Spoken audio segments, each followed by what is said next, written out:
Hello बच्चों, welcome once again to this amazing YouTube channel Ruhi online classes. तो बच्चों, आज हम लोग देखने वाले हैं चैप्टर नंबर 3 का लास्ट लेक्चर, जो कि है क्लास 10th के लिए। आपके चैप्टर का नाम है जीव जनन कैसे करते हैं। तो प्रीवियस वीडियो में हम लोगों ने इस चैप्टर के जितने भी लेक्चर थे हम लोगों ने कवर कर लिया है। तो आज के इस लेक्चर में हम लोग देखेंगे अलैंगिक जनन तथा उसके प्रकार। तो इस लेक्चर में आज हम लोग पढ़ने वाले हैं अलैंगिक जनन की परिभाषा और उसके जो प्रकार होते हैं 5 प्रकार के बारे में पढ़ेंगे। और वो पांचों प्रकार हम लोग लेवल डायग्राम के साथ पढ़ेंगे, मतलब कि सचित्र वर्णन करने वाले हैं। यहाँ पे हम लोग पूरा अच्छे से चित्र देखेंगे और चित्र को भी बहुत ही विस्तार से हम लोग पढ़ेंगे। तो स्टार्ट करते हैं हम अपना आज का लेक्चर। सो बच्चों, अब आप स्क्रीन पे देख सकते हैं जो आज हम लोग को पढ़ना है वो है अलैंगिक जनन। एंड सबसे पहले हम लोग अलैंगिक जनन की परिभाषा देख लेते हैं। तो बच्चों, ये पूरा हैंड रिटन नोट्स है जिसको आप साथ ही साथ अपने एग्जाम के लिए बना भी सकते हैं, अपने फेयर में लिख सकते हैं। जब कोई जीव जनन के लिए अपने शरीर के किसी भाग, कोशिका या कोशिकाओं अथवा किसी विशेष निर्मित संरचनाओं को इस्तेमाल करता है तथा इन संरचनाओं में कोई लैंगिक संलयन नहीं होता, तो यह अलैंगिक जनन कहलाता है।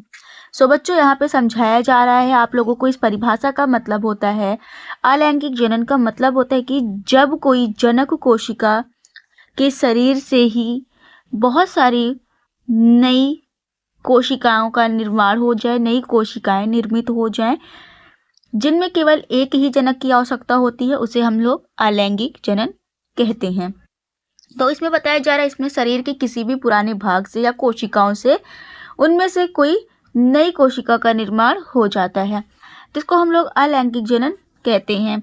अब हम लोग देखेंगे बच्चों अलैंगिक जनन के प्रकार के बारे में। सबसे पहला है विखंडन, दूसरा है यहाँ पे मुकुलन, तीसरा है खंडन, चौथा है बीजाणुओं द्वारा और पांचवा है कायिक प्रवर्धन द्वारा। सो बच्चों, आज इस वीडियो में हम लोग पूरा अलैंगिक जनन के प्रकार देखने वाले हैं। तो यहाँ पे बच्चों अब हम लोग देखेंगे सबसे पहला है विखंडन। तो अब हम लोग विखंडन देखेंगे। आगे है हमारा नेक्स्ट टॉपिक जो कि है विखंडन, जिसे हम लोग इंग्लिश में फिजन बोलते हैं। तो बच्चों, यहाँ पे विखंडन के भी दो भाग आप देख सकते हैं, द्विविखंडन और बहुविखंडन।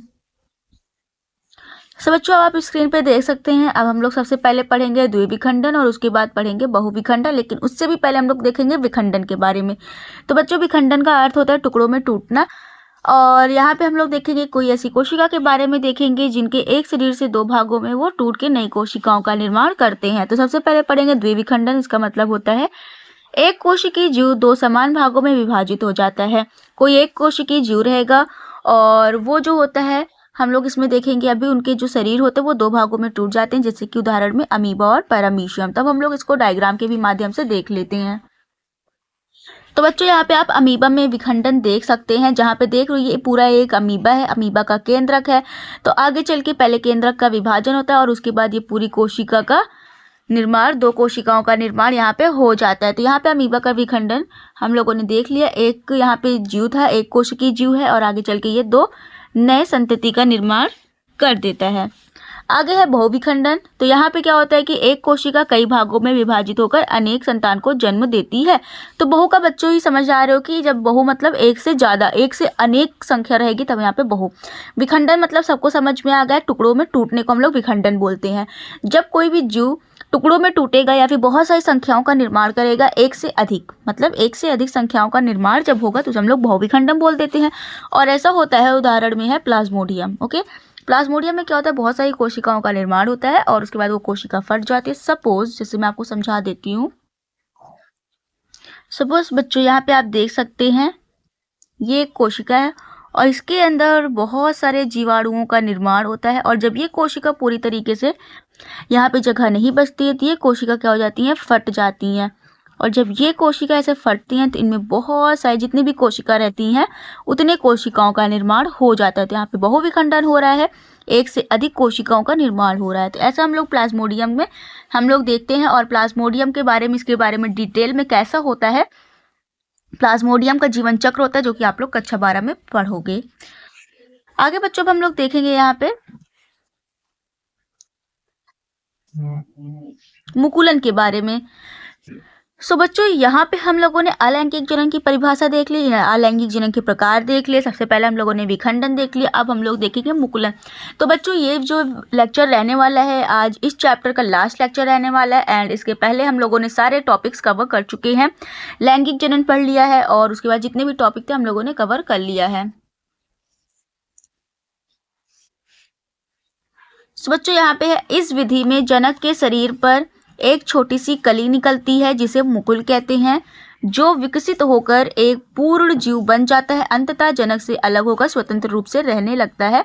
और ऐसा किसमें होता है? ईस्ट या हाइड्रा में। तो बच्चों ये जो डेफिनेशन आप एक बार देख लीजिए या फिर आप स्क्रीनशॉट ले लीजिए, बाकी हम लोग इसको अब डायग्राम से समझेंगे तो हम लोग को ज़्यादा समझ में आएगा। आई होप आप लोगों ने इसका स्क्रीनशॉट ले लिया होगा। अगर आप लिखना चाहते हैं तो आप वीडियो को रोक सकते हैं, तो आप वीडियो को रोक के यहाँ पे लिख सकते हैं। तो बच्चों अब यहाँ पे आप देख सकते हैं हाइड्रा में कलिका द्वारा जनन, मतलब कि यहाँ पे अब हम लोग मुकुलन देखने वाले हैं। तो बच्चों आप यहाँ पे देख सकते हैं बहुत ही प्यारा डायग्राम आप लोगों के लिए यहाँ पे लाया गया है, जो कि बहुत ही अच्छा यहाँ पे दिख रहा है। सो बच्चों यहाँ पे ये जो डायग्राम है मैंने नहीं बनाया है और जिससे भी बनाया उसके लिए बहुत ज़्यादा थैंकफुल हैं, क्योंकि वो इतना अच्छा और इतना प्यारा डायग्राम सिर्फ एक ये वीडियो के लिए बनाया है ताकि आप लोग अच्छे से इसको समझ सकें।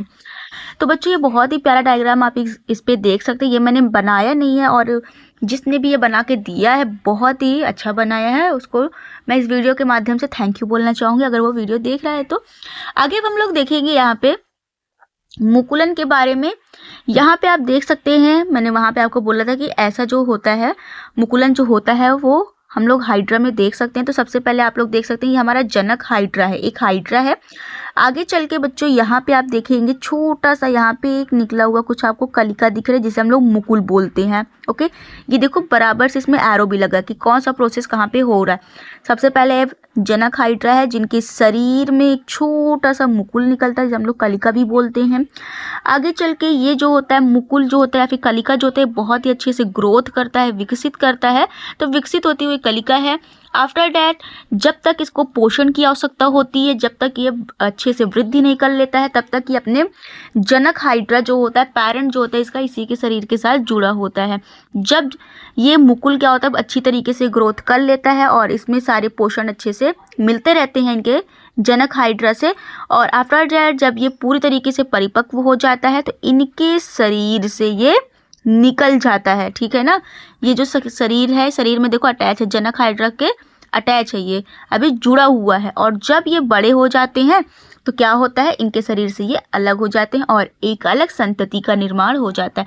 अब आगे हम लोग देखेंगे यहाँ पे जनक हाइड्रा से बचा है और यहाँ पे जो इनके शरीर पे मुकुल लगा था वो निकल चुका है, वो गया कहाँ, यहाँ पे देख लो। अब ऐसे एक नए जीव का निर्माण हो गया जिसे हम लोग संतति हाइड्रा बोल सकते हैं। आफ्टर डेट जब ये अच्छे से ग्रो हो जाएगा तो इनके भी शरीर से सेम प्रोसेस ऐसे होते रहेगा। सो आई होप बच्चों आप लोगों को ये समझ में आ गया होगा। एंड अभी तक आप लोगों ने वीडियो को लाइक नहीं किया है तो सबसे पहले वीडियो को एक लाइक कर दीजिए और साथ ही साथ इसको अपने दोस्तों के साथ शेयर ज़रूर करिए, ताकि इतनी अच्छी डायग्राम के साथ और इतनी अच्छी अंडरस्टैंडिंग के साथ with the handwritten notes वो लोग भी इसमें से पढ़ सकें। तो बच्चों जो आपका बेस्ट फ्रेंड है आप सिर्फ उन्हीं के पास भेजना, क्योंकि आज के टाइम पे कोई किसी का भी फ़ायदा नहीं चाहता, बट बेस्ट फ्रेंड हमेशा साथ रहनी चाहिए। ओके, तो ये तो यहाँ पे हमारा कंप्लीट हो गया। सो बच्चों यहाँ पे हम लोगों ने विखंडन देख लिया और मुकुलन देख लिया। अब हम लोग को आगे पढ़ना है हमारा जो कि है खंडन के बारे में। अब हम लोग देखेंगे खंडन क्या होता है।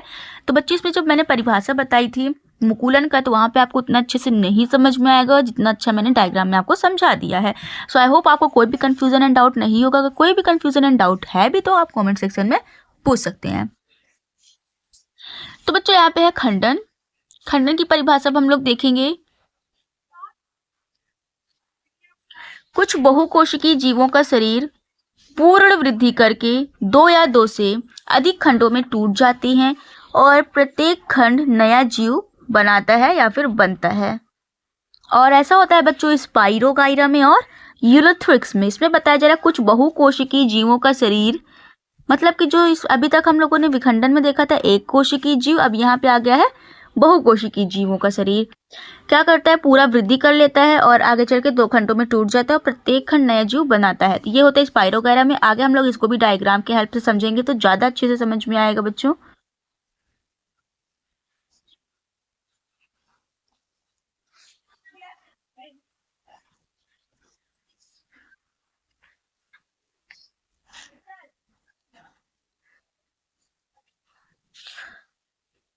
सो बच्चों अब आप यहाँ पे देख सकते हैं ये है स्पाइरोगायरा में खंडन। ये पूरा एक स्पाइरोगायरा का चित्र है एंड आप देख सकते हैं और बीच में ये जो आपको दिख रहा है यहीं से खंडन होता है और आगे चल के सेम इसी तरह ये दो भागों में टूट जाएंगे और जितने खंड इनके हुए रहते हैं आप लोगों ने देखा दो खंड होते हैं, तो इस स्पाइरोगायरा के दो खंड होंगे और दो खंडों के बाद उनमें से प्रत्येक खंड फिर एक स्पाइरोगायरा का निर्माण कर लेता है। तो ये है स्पाइरोगायरा का खंडन।